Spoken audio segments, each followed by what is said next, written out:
Sindaw! Sindaw! Sindaw! Bangsamoro! Isang programa ng Ministry of the Interior and Local Government na nagbibigay liwanag sa mga usaping pinakamahalaga sa Bangsamoro. Tuklasin ang mga kwento ng governance, local government initiatives at community programs na tunay na nagpapaunlad sa Bangsamoro. Makinig sa makabuluhang talakayan kasama ang ating mga lider, eksperto at mga tagapagpatupad ng serbisyo publiko sa Bangsamoro Government. Tatalakayin ang mahahalagang batas, pulisiya at ihahatid ang pinakabagong balita tungo sa mas matatag, mas transparent at mas inklusibong rehiyon. Sindaw! Bangsamoro! Tinig! Talino at tuwid na serbisyo para sa Bangsamoro. Mapapakinggan sa DXMS AM, DXOL FM, Radyo Suwara Tawi-Tawi, 99.1 Sunlight FM, NDBC Hulo, NDBC Libak at NDBC UP Maguindanao del Norte. Tuwing Huwebes at Biyernes mula alas 6 hanggang alas 7 ng gabi. Sindaw! Sindaw! Bangsamoro! Sindaw! Bangsamoro!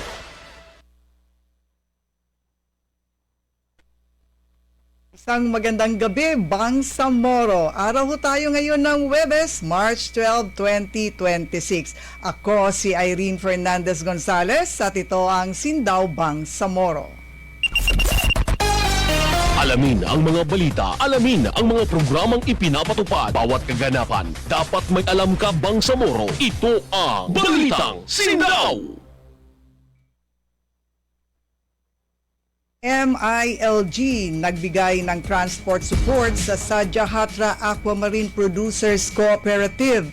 Ipinagkaloob ng Ministry of the Interior and Local Government ang isang bagong sasakyan sa Sadyahatra Aquamarine Producers Cooperative upang magbigay ng kinakailangang suporta sa transportasyon at palakasin ang operasyon ng mga lokal na producer. Formal na iniabot ang sasakyan ni MILG Deputy Minister Eddie Mapag-Ali sa mga kinatawan ng kooperatiba sa isang simpleng turnover ceremony na dinaluhan ng mga lokal na stakeholder at miyembro ng kooperatiba.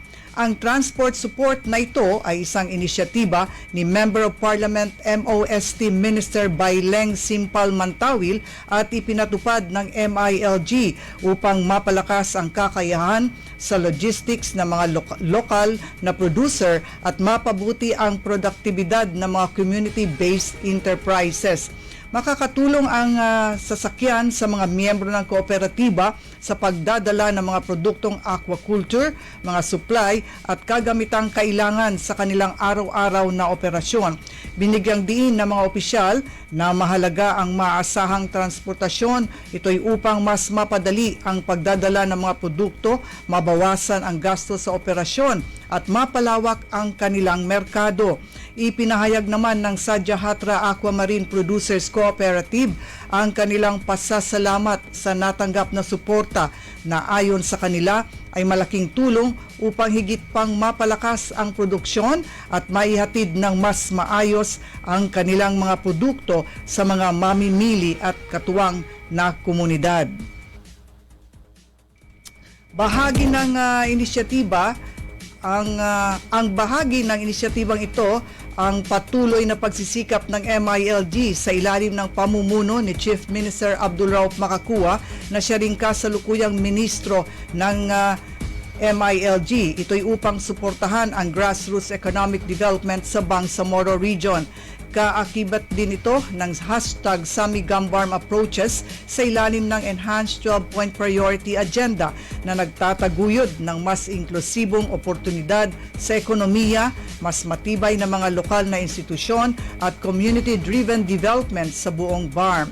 Sa pamamagitan ng mga programang direktang sumusuporta sa mga kooperatiba at lokal na producer, patuloy na isinusulong ng MILG ang mga inisyatibang nagbibigay lakas sa mga komunidad at nag-aambag sa napapanatiling kabuhayan sa Bangsamoro. Balitang Sindaw! Pinagtitibay ng BARM at mga ahensya ng pamahalaan ang koordinasyon sa transisyon ng Sulu.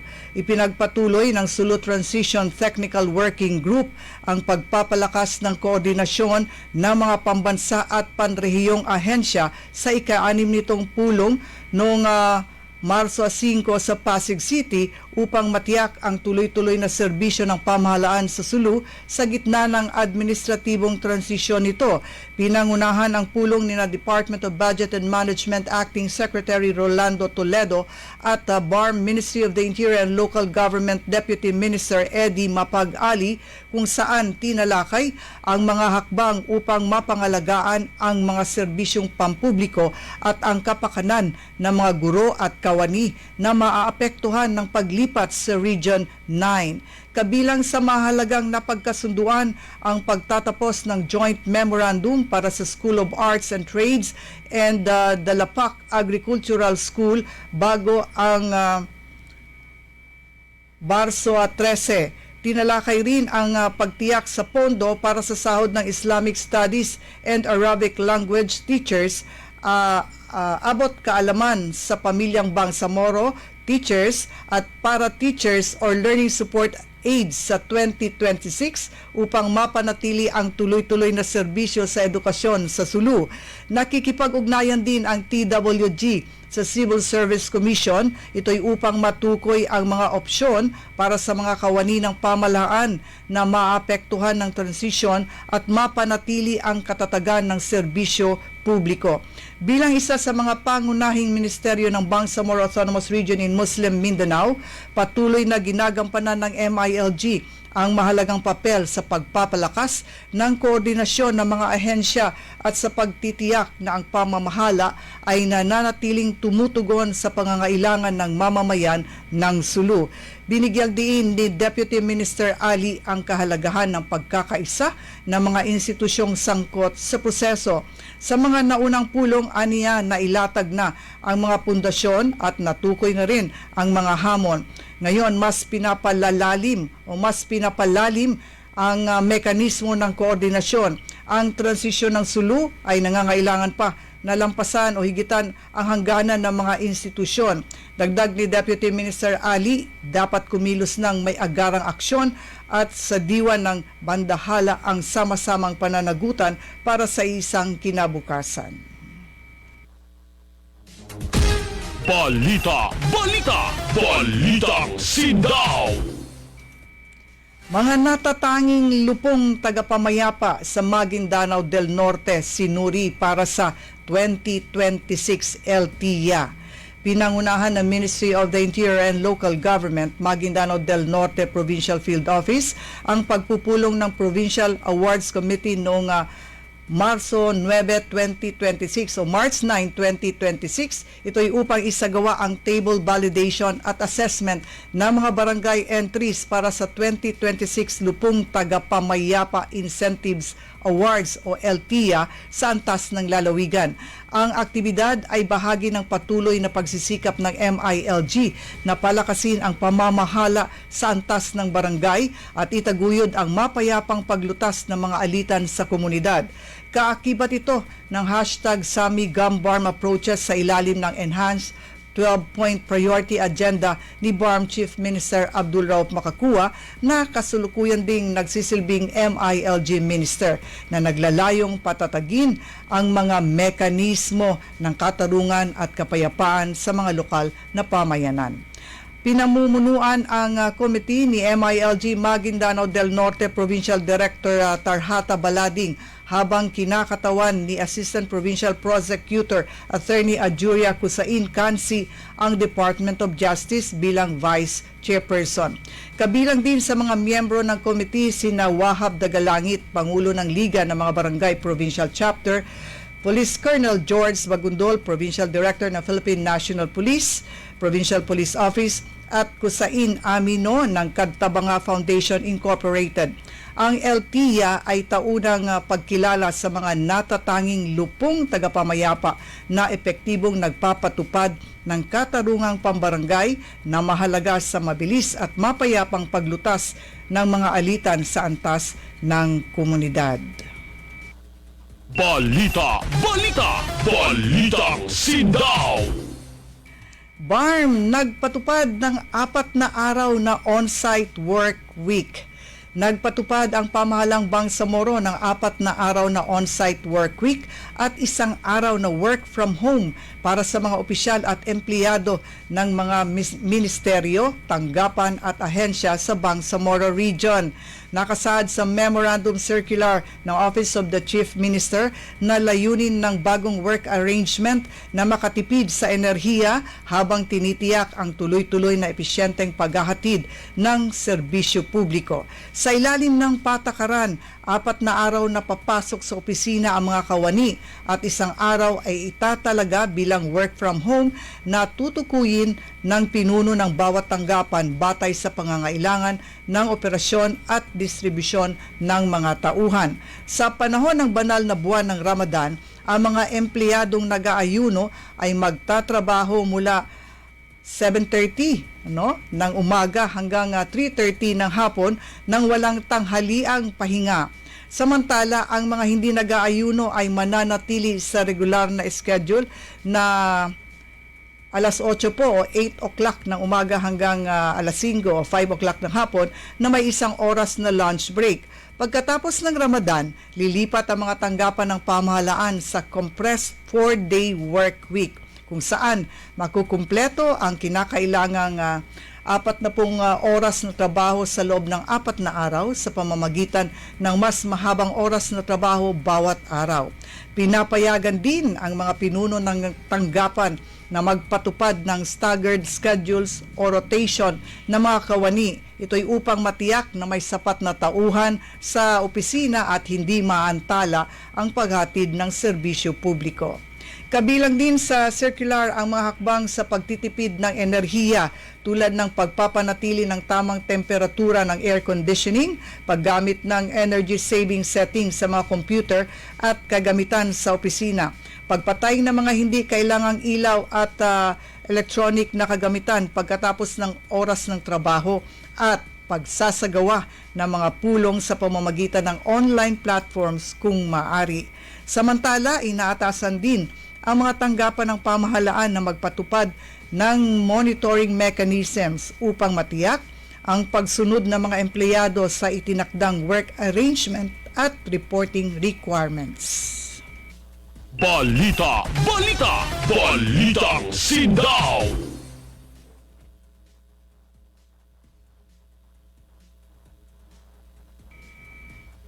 Oras na para alamin ang mga programa at inisyatiba ng pamahalaang pangrehiyon ng Bangsamoro Autonomous Region in Muslim Mindanao. Ito ang Sindaw Bangsamoro. Hatid sa inyo ng Ministry of the Interior and Local Government BARM para sa mas matatag na Bangsamoro. Assalamualaikum warahmatullahi wabarakatuh. Para ho sa matatag na Bangsamoro, nagbabalik ko kami ngayong Huwebes. Siyempre, para po sa ating mga paghatid ng ilang mga napapanahong kaganapan sa Bangsamoro Government, particular na sa ating Ministry of the Interior and Local Government. Nakasentro sa pagpapatupad ng mga programa at proyekto at tungkol ho ito sa local governance o lokal na pamamahala. Sa pamamagitan po ng ating Ministry of the Interior and Local Government, tinitiyak nito ng ating mga lokal na pamahalaan, ating mga lokal na opisyal po ay sumusunod sa mandato na isulong ang malinaw at tapat na pamamahala. Kung kaya't kami po sa Ministry of the Interior and Local Government, Governance Matters.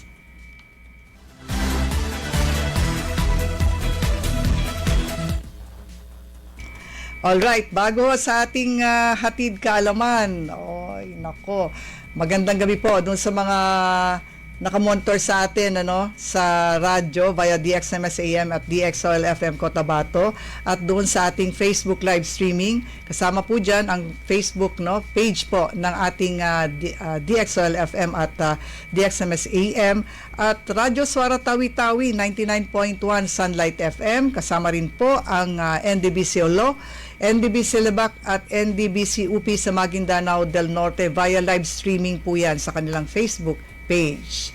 At sa ating hatid kaalaman, eto po sana samahan nyo kami dahil 1 oras po ito. Una po sa ating talakayan ay tungkol doon sa nilalaman na ating implementing rules and regulations ng Bangsamoro Local Governance Code. Sa ating programa last week, kung kayo po ay nakamonitor sa ating programa, Thursday and Friday po yun, tinalakay natin ang kahalagahan ng pagpapatibay o yung pagpapalakas ng ating mga lokal na pamahalaan sa Bangsamoro Region sa pamamagitan ito ng ating IRR, ng ating Bangsamoro Local Governance Code. Dito, binigyan diin ang mahalagang papel ng ating Ministry of the Interior and Local Government, at ang MILG po ay nag-monitor ng ating mga local government units, particular sa compliance po sa ating mga batas o mandato ng ating Bangsamoro Local Governance Code. At nagbibigay din po ng tulong para mapalakas ang kanilang kakayahan sa pagtupad ng kanilang tungkulin. Ang ating Ministry of the Interior and Local Government ang nagsisilbing backbone ng ating mga lokal na pamahalaan o lokal na pamamahala sa Bangsamoro Region.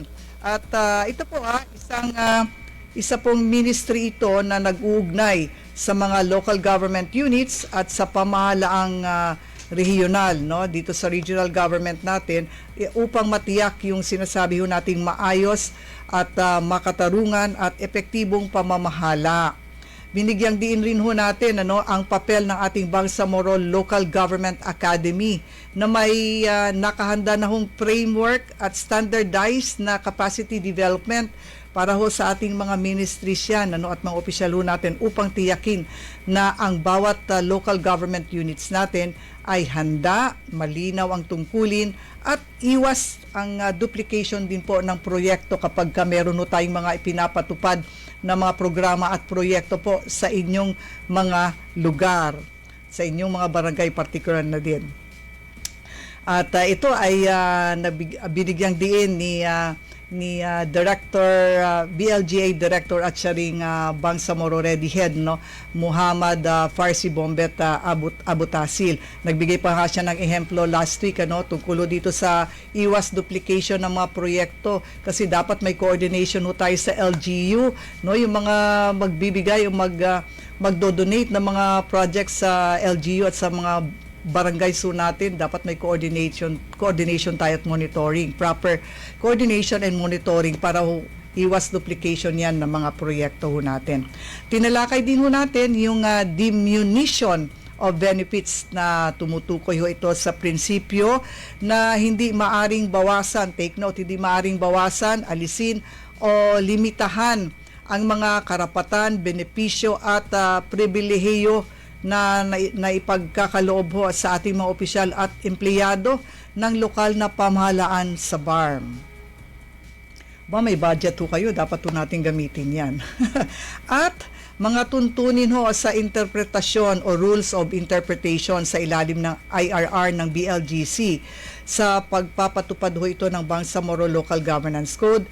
May mga nakalatag na din tuntunin yung rules nito kung paano dapat nating intindihin o unawain ang kapangyarihan at mga ordinansa ng ating mga local government units. Ito po yung nagbibigay ng direksyon sa tamang interpretasyon po ng ating mga batas sa Bangsamoro Region. Ngayong gabi, kasama pa rin natin si Bangsamoro Local Government Academy Director at BARM Ready Head Director Muhammad Farsi Bombet Abutasil. Ating alamin ang mga ordinansa sa buwis o tax ordinances, lalong-lalo na sa ating mga negosyante. And pagdating sa usapin ng buwis, siyempre sa ating mga empleyado, laki ng kaltas natin yan. Pagdating sa usapin ng buwis, may mga natatanging tuntunin sa kung paano ito dapat na intindihin o unawain. Yun naman is strictly against the taxing authority. Rules of interpretation. If there is a vague provision na gustong taksan ng isang local government unit o isang taxing authority, it will be construed against them. Kasi taxing powers mo yan dapat very specific ka saan mo kukunin yung pondo na yon. Di po pwedeng parang general ka lang, dapat very specific. So, yung sa nauna nating sample, liberal ang construction in favor of the LGU. Dito naman, strictly against the taxing authority. Ayun po, klarong-klaro po yun. Ang mga ordinansa po sa buwis ay hindi ho lamang ito basta koleksyon ng mga patakaran, ano? At ito ay sumasalamin doon sa sinasabi ho nating katarungan at patas na pamamahala po sa ating mga local government units. Sa ilalim ng ating Bangsamoro Local Governance Code, malinaw po ito na bawat probisyon ay dapat naunawain ng pabor sa mamamayan upang matiyak natin na ang buwis ay hindi nagiging pabigat, at kundi ito ay isang kasangkapan sa pag-unlad ng komunidad. At ang tamang interpretation ho natin ng batas ay malaking tulong at nagsisilbi ho itong gabay tungo sa mas makatarungan at mas inklusibong pamahalaan. Tuloy-tuloy ang talakayan para sa mas maunlad na Bangsamoro Autonomous Region dito sa Sindao, Bangsamoro. Ayan, tuloy-tuloy ho tayo at dumako na ho tayo sa ating ikalawang bahagi ng programang Sindao Bangsamoro. And I hope naka-monitor na sa atin o naka-login na yung ating magiging guest po ngayong gabi. Ang inyong matutunghayan ay ang panayam mo natin sa mga local officials mula sa rehiyon at local government units ho natin, tampok yung mga programa at proyekto, at kasama dyan yung best practices o innovative practices ng ating mga lokal na pamahalaan sa kanilang lokal na pamamahala. At ngayong gabi, ang ating feature po ay mula sa municipality ng Pagayawan sa Lanao del Sur. And sa technical side, naka-log-in na ba yung ating guest ngayong gabi? O hindi pa? Baka nasa prayer, dahil yung oras ho natin medyo sa panahon ng tama ba ako? Dato Jami. Kailangan may prayer tayo and then magbe-break ng fast, O, saglit po yun. So, antayin nyo natin yung ating bisita ngayong gabi. Marami ho tayong malalaman o may mga paliwanag mula sa Municipality ng Pagayawan, Lanao del Sur tungkol sa mga programa at proyekto po nila at best practices. And kung hindi ho ako nagkakamali, mga 2 years ago ay atin hong binisita ang nasabing munisipyo o municipality at napakaganda ho at tahimik na municipality yan at napakasipag na mga opisyal doon. At isa sa maalala natin at talagang tumatak sa ating isipan yung panayam natin doon sa kanilang programang inilunsad na ang alam ho natin ay first ito sa Bangsamoro Region na merong ganitong klaseng programa. Ito yung tinatawag nilang Municipal ID System. Talagang inintroduce ito ng local government unit para malaman ho nila kung gaano karami yung populasyon at gaano katotoo yung mga taong nandoon. At malalaman nila, kapag hindi ka taga-Pagayawan, malalaman ho nila yan dahil kailangan sa lahat ng pupuntahan mo may ipapakita kang municipal ID sa lahat ng mga transaksyon mo. So lahat po 'yun nung kanilang mga residente ay kumbaga parang may chart na o meron talagang listahan yung kanilang munisipyo para alam kung gaano karami yung populasyon ng Pagayawan at sino-sino ang mga residente na nandoon sa nasabing municipality. So tuloy-tuloy lang, magbabalik ko ang Sindao Bangsamoro pagkatapos ng paalala. Tuloy-tuloy ang talakayan para sa mas maunlad na Bangsamoro Autonomous Region dito sa Sindao, Bangsamoro. Sige po, bago ho ang ating panayam ay gusto muna nating shout out itong mga nakamonitor sa atin sa Facebook live streaming. Si Daisy Gopahon lang. Parang nagbago ng pangalan na naman ito si Daisy. At si Trix Sangkula Brooks mula sa Bonggao, Tawi-Tawi, magandang gabi. At doon ho sa mga nakamonitor din sa live streaming na hindi nagpakita ng kanilang mga pangalan, magandang gabi po at maraming salamat sa inyo pong antabay sa ating programang Sindaw Bangsamoro tuwing Huwebes at Biyernes. So bukas, of course, abangan nyo din kami dahil ang ating feature ay ang municipality naman ng Wao. Marami ho tayong tanong sa ating guest ngayong gabi, no? Ito po tungkol doon sa papel ng ating mga municipal local government operations officers.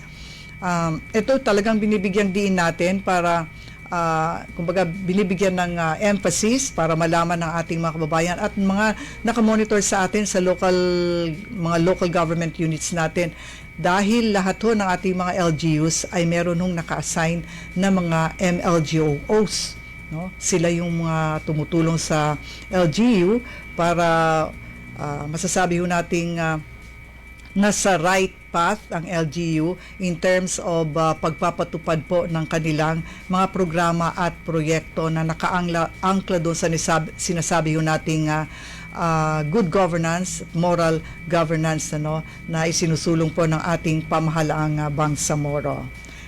Tagal-tagal din yata si Sonora Ampatua Mangutara, siya yung MLGO ng Pagayawan. Bibigyang pansin din ho natin dito sa ating programa yung tinatawag nating technical na suporta sa ating mga LGUs, no? Kasama din po diyan yung gaano ba ka-functional yung isang local government unit katulad po ng ating municipality ng Pagayawan. Paano po ba sila, meron po ba tayong tinatawag na tamang paglalahad ng kanilang mga pondo o kinikita o revenue ng nasabing municipality. Kasi importante din po dyan yung transparency na sinasabi natin, yung accountability at yung inclusivity na walang naiiwan sa nasabing munisipyo. Lahat po ay may pagkakataon na ma-involve sa anumang mga serbisyo, programa o sinasabi ho nating pagpapatupad ng mga programa nila dyan sa kanilang lugar. Yung sinasabi din ho nating full disclosure policy, ito po ba ay pinapatupad ng ating local government unit. Isa rin ho sa ating tatalakayin, kumusta ang Pagayawan. Kung peaceful ito, ang ibang mga municipalities o local government units merong mga nararanasan tulad na po doon sa mga disaster, no? Gaano ba ka-resilient o ready ang isang Pagayawan municipality sa Lanao del Sur? Okay, nasa Zoom na ang ating bisita po ngayong gabi. Sa katauhan ni Sonora Ampatua Mangutara, MLGO ng Pagayawan sa Lanao del Sur. Magandang gabi sa iyo, Sonora. Magandang gabi, Ma'am Irene, at sa lahat ng ating mga viewers. Ayan, gusto kong makita yung mukha mo sa ating, ayun, bakit kalahati lang, Sonora? Siguro kailangan, ayusin mo yung camera. Dapat buo yun. Nakita namin yung napakagandang mukha mo, Sonora. Yan, konti na lang. Okay, okay na yan, tamang-tama. Sige, Sonora, bumati ka muna sa ating mga listeners and viewers ngayong gabi.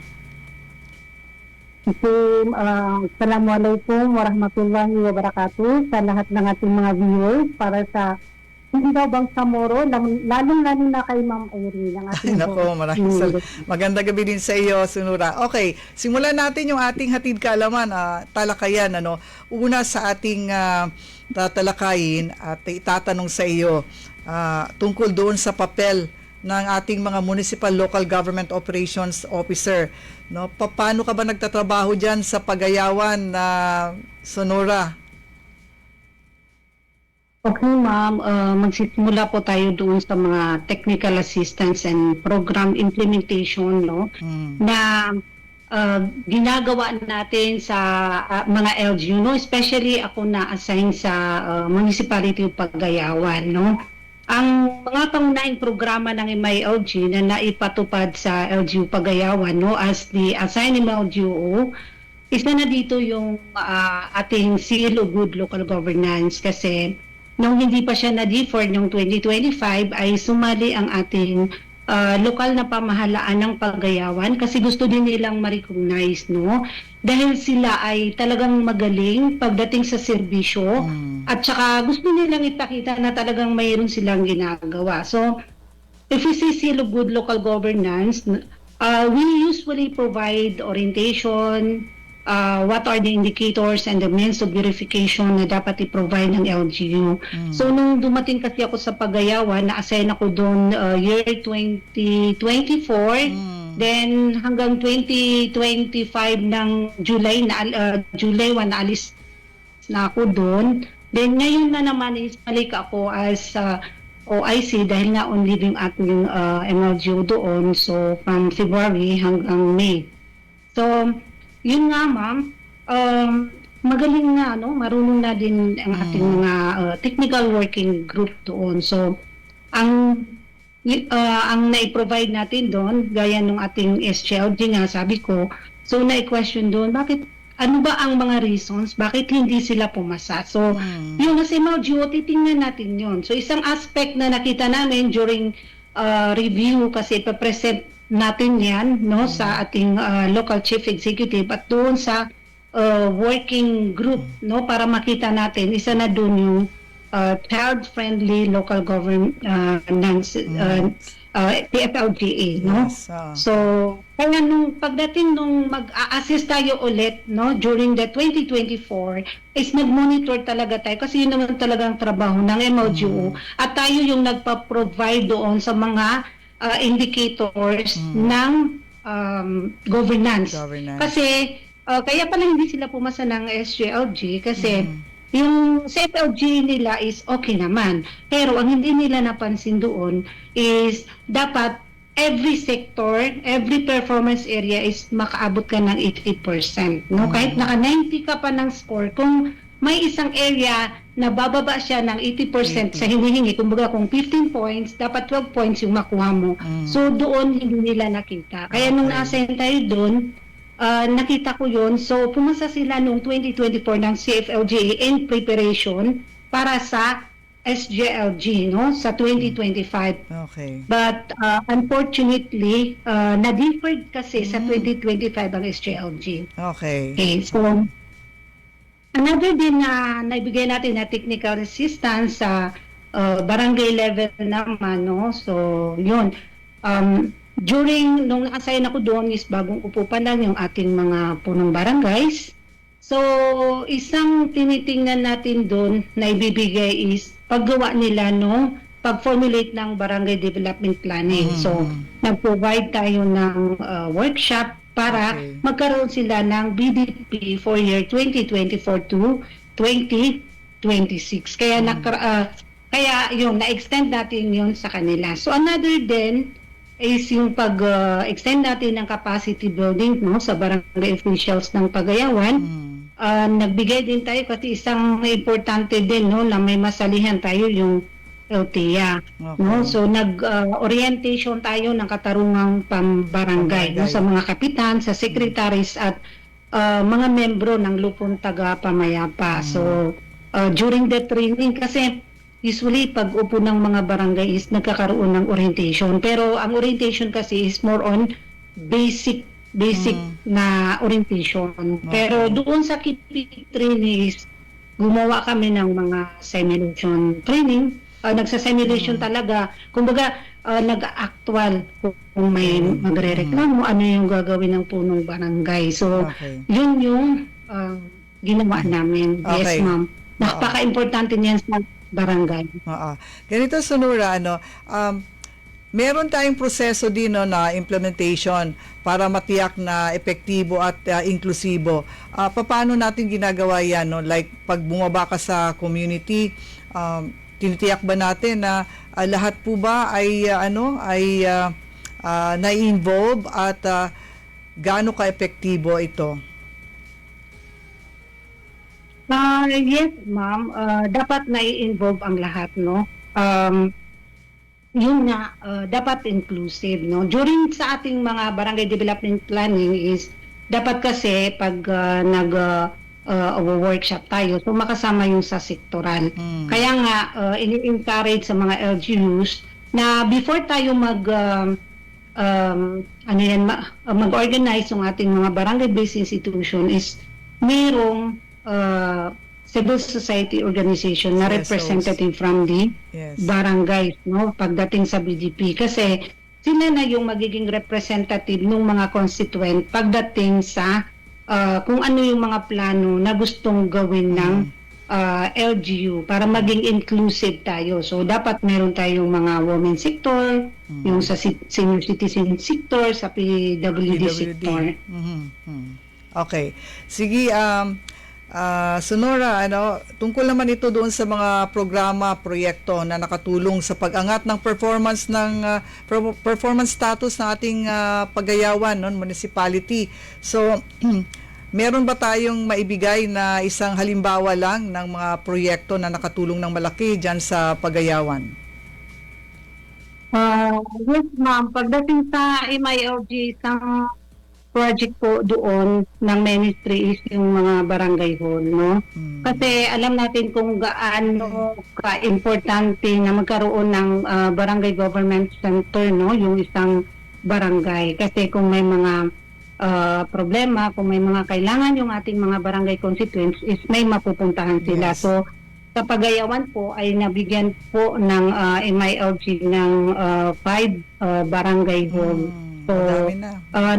malaki yung naitutulong doon kasi syempre nga nagkaroon ng permanente kung saan pupunta yung mga constituent pag meron silang mga gustong mga concern, kukuha sila ng mga barangay certificate, mga barangay clearance Yes. sa barangay. Yes. Okay. Gaano ba karami ang populasyon ng Pagayawan, And then, of course, gaano kadami yung barangays nito? Ang barangay po ng Pagayawan is comprises of 18 barangays. Tapos sa population naman na survey is around 15,057 sa year 2022. Kasi yun pa po yung hindi pa kasi na officially yung last na survey natin. Yes. Survey. Okay. Sige, Sonora, hold your line. Magbabalik po ang Sindaw Bangsamoro pagkatapos ng paalala. Tuloy-tuloy ang talakayan para sa mas maunlad na Bangsamoro Autonomous Region dito sa Sindaw Bangsamoro. Babalik ko kami ni Sonora Ampatua Mangutara, MLGOO ng Pagayawan, Lanao del Sur. Tungkol ito sa functionality in governance. Tungkol ho dun sa transparency, accountability at inclusivity. Kanina binanggit ho natin ito initial, Sa aspeto ng transparency, paano na ipatupad ng Pagayawan yung full disclosure policy? Kasi dun sa mga panayam natin in the past, Sonora, naglalagay ng bulletin board mula sa munisipyo at sa mga barangay. Ito ba ay ginagawa rin dyan sa Pagayawan at may monitoring ba sa compliance nito? Yes, ma'am. In terms of transparency, ang LGU Pagayawan ay fully compliant po tayo pagdating sa full disclosure policy portal. So, usually talagang kasama din sila lagi doon sa nabibigyan, nare-recognize ng DILG National na seal of good financial housekeeping. So, nandun po yung LGU Pagayawan. And ano yung mga mechanisms natin para ma-ensure yung sinasabi ho nating accountability ng mga opisyal at kawani, Kasi siyempre may pondo tayo at yung paano tayo nagbabudget, saan napupunta yung pondo, merong mga nagtatanong ba sa mga residente o mga communities ho natin tungkol diyan? So, pagdating naman sa accountability mechanism is nakikita naman din sa performance ng LGU. So, dahil nga yung ating mga municipal functionaries, especially sa ating municipal mayor, Honorable Khalid Pulao, at saka yung ating vice mayor, Honorable Khalid Pulao Sanggila, pagdating po sa accountability na hindi po yan naku-question ng maraming tao kasi nararamdaman po nila yung serbisyo ng munisipyo doon sa mga social services at iba't ibang programa na naibibigay nila at naihahatid nila. So, ang pinakamaganda po dyan sa mga ginagawa nila na nakita ko during sa aking tenure is from yung isang batang taga-Pagayawan from zero na pinagbubuntisan ng nanay niya hanggang sa mamatay yung isang constituent is nakaalalay po ang LGU Pagayawan para magbigay ng serbisyo. Ganyan po sila kagandang magbigay ng serbisyo. Kaya napaka accountable po nila, transparent pagdating po sa mga ganyang bagay. Okay. Sige, dahil nabanggit din natin kanina yung tungkol doon sa inclusivity, no, sa mga programa ng pamahalang lokal. Paano talaga sinisiguro ito, Sonora, na lahat ay na-involve doon sa mga programa at proyekto at walang naiiwan, no, sa mga miyembro ng komunidad? Yes, ma'am. Yun nga ang nabanggit mo kanina dun sa kanilang ID system, no? Sa inclusivity, sinisigurado po nila na nakikipag-ugnayan ang municipal government sa mga civil society organization, yung iba't ibang sector sa Pagayawan. So may mga programa sila para doon sa mga senior citizen, doon sa mga pregnant women at mga PWD, yes.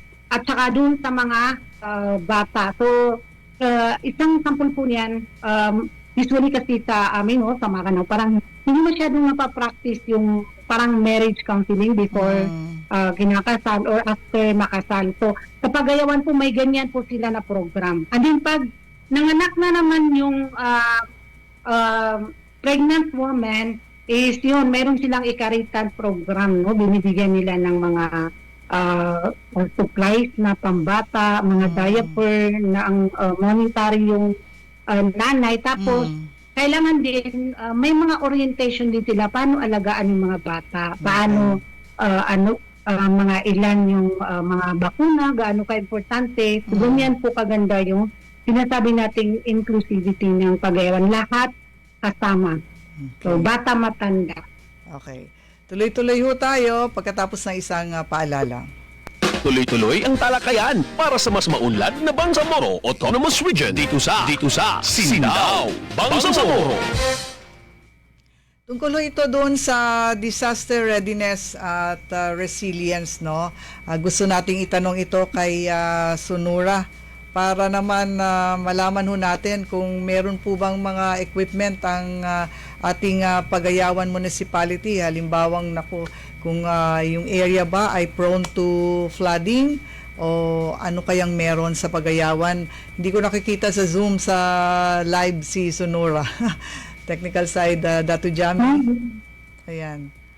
Okay. So nawawala. Ayun, ganda. Sige, balikan natin. Ano yung mga hakbang, no? Dahil MLGO ka, I'm sure na alam mo rin talaga to, na sinagawa ng ating LGU Pagayawan tungkulo dito sa disaster preparedness. And of course, meron tayong Bangsamoro or BARM ready dito. So, ano yung connection nito sa ating mga LGUs, Pagayawan, anong ginagawa natin tungkol po sa disaster readiness and resilience? So, yung Pagayawan po, meron po silang mga disaster equipment and facilities. No?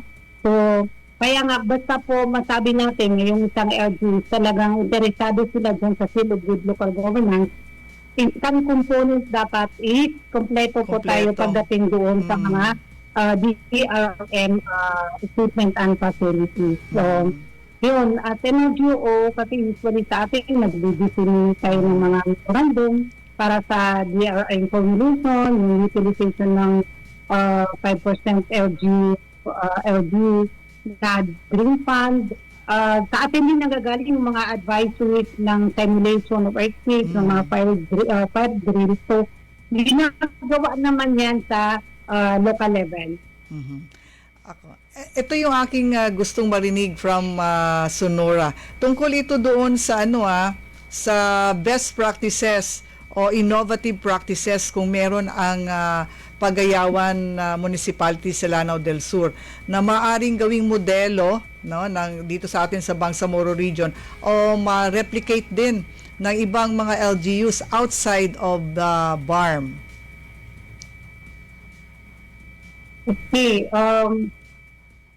ang best practice nga no na naipresent din naman ng ating municipal mayor now, former municipal mayor now, the vice mayor ng Pagayawan, na pinagmamalaki nila is yung walang maiiwan Pagayawan. Yun nga yung ID system nila na napakagandang gamitin, no? Kasi pagdating ng disaster, kung may mga calamity, kasi sa Pagayawan hindi naman masyado yung nagiging prone sa disaster, may two hazard lang dyan, yung regarding sa landslide at saka yung sa mga low-lying areas is mga flash flood, pero hindi masyadong wala masyadong mga calamity na as in na malalaki, pero nagamit masyado ng yung Pagayawan yung ID system nila during the pandemic kasi alam nila kung sino yung mga bibigyan kaagad ng mga relief goods. Okay. So identified na doon sa ID system nila. So kaya napakagandang programa na ma-profile natin lahat yung ating mga constituents. At nabanggit ko rin yan kanina, Sonora, dahil nagkaroon nga tayo ng chance, no, kami sa Sindao team na pumunta 2 years ago, kung di ako nagkakamali dyan sa Pagayawan. At na-interview natin at na-document natin paano yung proseso kapag ka mag-apply ka nung ID, municipal ID, no, paano yung sistema nila. And ang napakaganda dito, kapag malalaman, no, kung hindi ka taga Pagayawan, pag wala kang maipipresentang ID, kasi 'di ba may master list, no? Tama bang term natin ang LGU, no, para doon sa mga residente?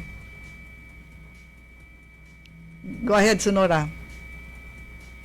Yes, ma'am. Sige.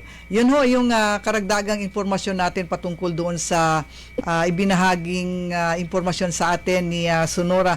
Magbabalik ko kami pagkatapos ng paalala. Ating alamin ang mga programang ipinapatupad ng pamahalaang Bangsamoro para sa mamamayang Bangsamoro dito sa Sindao, Bangsamoro. Pag-usapan ho natin yung raising the bar on governance. Nako, mahalaga po ito sa ating mga local government units sa kabuuan. No, ikaw bilang o pangkalahatan bilang MLGO, paano ka nakatulong sa Pagayawan upang maiangat ang pamantayan ng pamamahala, no? Mula doon sa like previous na mga years at ngayong 2026 na, although March pa lang, pero baka may mga pagbabago na, Sonora. Anyway, overall, being an LGU, ang pinaka naman natin dyan is to provide technical assistance, ma-disseminate natin yung mga memorandum na galing sa ating ministry. So, sa ngayon na bumalik ako doon, dahil nga magaling na yung ating mga municipal functionaries, alam na nila yung mga functions nila, is nag-focus din ako para matulungan yung ating mga barangay. So, isang assistance na binigay natin sa barangay is itong ngayong local governance functionality assessment for barangay. So, kasi makikita mo na talagang may additional or umangat talaga yung governance sa isang LGU kung ma-recognize sila. Kasi nga, pag na-recognize ka, talagang makikita din na mo yung basic at saka baka sakali meron ka din mga innovative. Kasi pagdating sa loob pa barangay, pag makasure idea, rate, stand, ang mga barangay magbibigyan ng award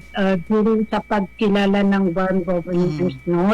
Na pinagkakaabalahan po natin para ma-boost naman natin yung confidence ng ating mga barangay officials. Okay, ganda po na narinig natin yan na Sonora.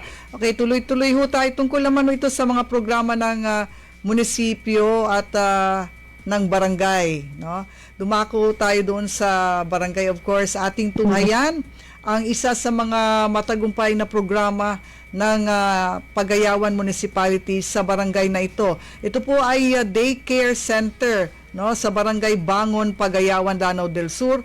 Kasama ho natin ngayong gabi si punong barangay Rakma Benito Zacaria. Assalamualaikum warahmatullahi ta'ala wabarakatuh. Magandang araw po sa ating lahat. Ang Child Development Center sa aming barangay ay tinatag upang magbigay ng maayos na early childhood care at pangunahing edukasyon para sa mga batang miyembro ng aming komunidad. The establishment of the daycare center aims to provide early childhood care and basic education to young children in the community, ensuring that they are given strong foundation for their future learning and development. Sa pagkilala ng pamunuan ng barangay officials sa kahalagahan ng magandang edukasyon at wastong paghubog sa mga bata. Isinulong ang programang ito sa pakikipag-ugnayan sa Ministry of Social Welfare Service and Development, recognizing the need to create a safe, nurturing environment.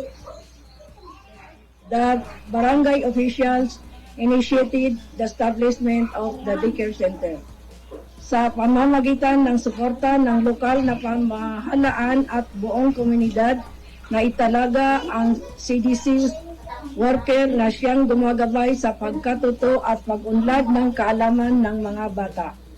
Ang mga bata ay tinuturuan ng mga pangunahing kaalaman, wastong pag-aasal, pakikipagkapwa at kalinisan na mahalaga sa kanilang pagkatao.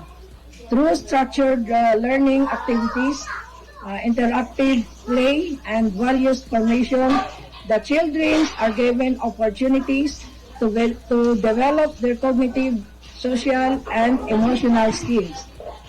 Sa patuloy na pagtutulungan ng barangay officials, ng mga magulang, at ng komunidad na nanatiling layunin ng programang ito na suportahan ang paghubog sa kinabukasan ng ating mga kabataan.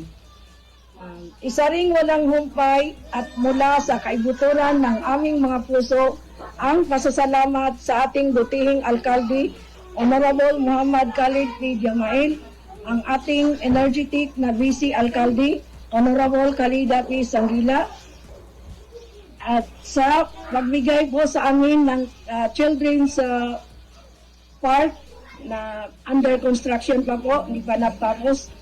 Walang sawang suporta sa mga programa ng CDC.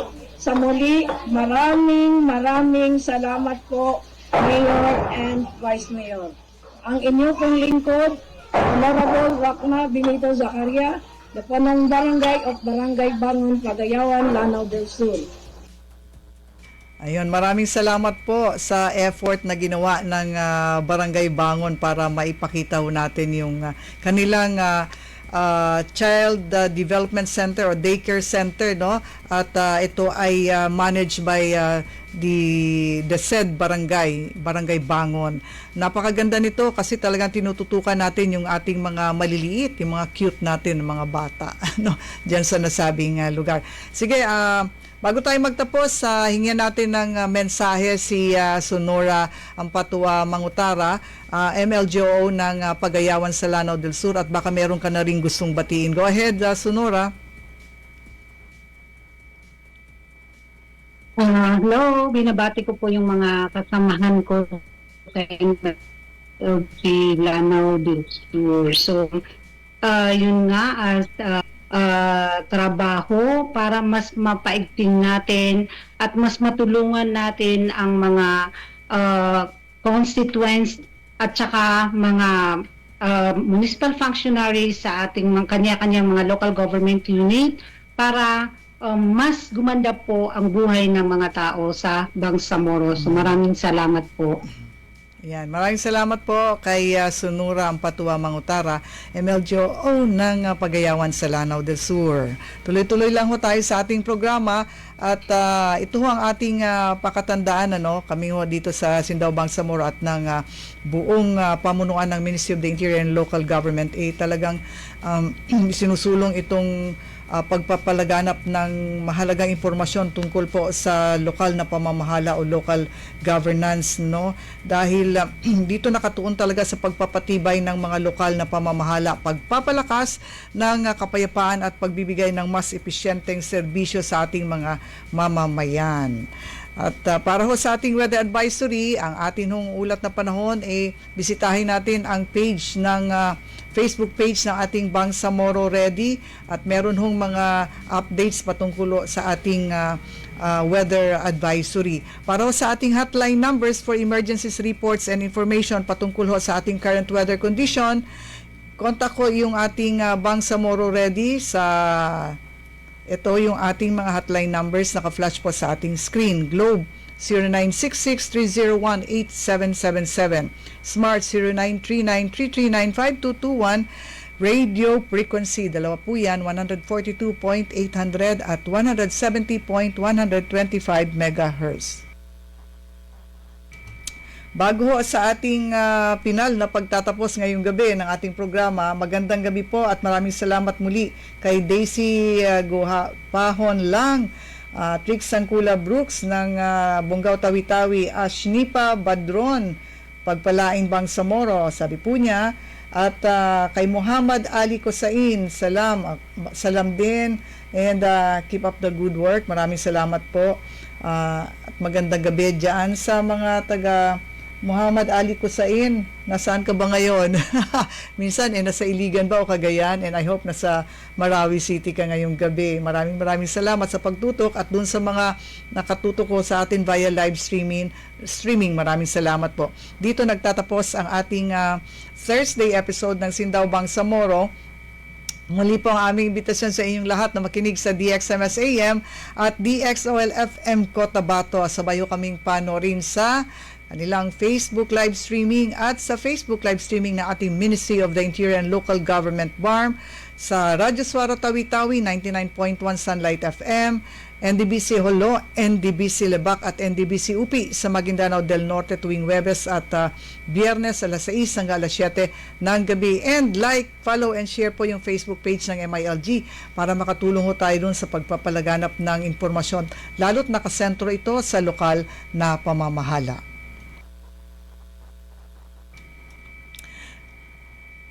At dito po, pinasasalamatan natin ang bumubuo ng ating Ministry of the Interior and Local Government mula kay Deputy Minister Eddie Mapag-Ali, Dr. Tumanda Antok, Special Assistant to the Minister, Bangsamoro Director General Engineer Kali Dumagay, Director Fazia Roman Cap Abdullah, Director Attorney Marvin Mukamad, Director Attorney Falea Alyudin, sa ating mga Division Heads, Cecilia Pelubilio, Johaina Abdullah, Michael Lagilay, Arkan Ali Abdurrahman Kara, Jamil Abdullah, Engineer Abibasar Sali, Engineer Teng Ugukan, Attorney Asmira Diego Pangadapon, siyempre sa legal po ito, Kasan Yusuf Jr. ng ICD at MILG ICD team, kay Ate Hadja Helen Ahmad at sa ating visual editor Datu Aljamigani, planning team, maraming salamat kay Minaira.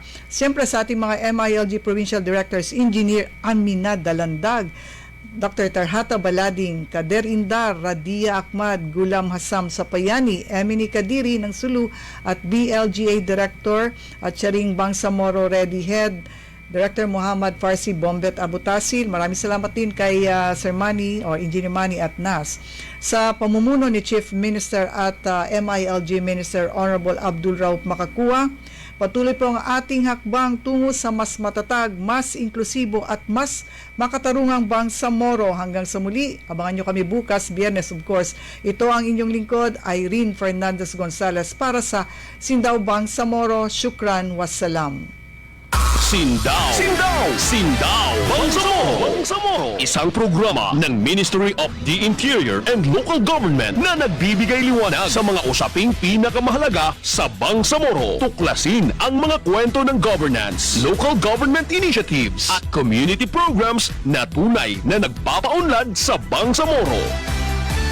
Makinig sa makabuluhang talakayan kasama ang ating mga lider, eksperto at mga tagapagpatupad ng serbisyo publiko sa Bangsamoro Government. Tatalakayin ang mahahalagang batas, pulisiya at ihahatid ang pinakabagong balita tungo sa mas matatag, mas transparent at mas inklusibong rehiyon. Sindaw! Bangsamoro! Tinig! talino at tuwid na serbisyo para sa Bangsamoro. Mapapakinggan sa DXMS AM, DXOL FM, Radyo Suwara Tawi-Tawi, 99.1 Sunlight FM, NDBC Hulo, NDBC Libak at NDBC UPI Maguindanao del Norte. Tuwing Huwebes at Biyernes mula alas 6 hanggang alas 7 ng gabi. Sindaw! Sindaw! Bangsamoro! Sindaw! Bangsamoro!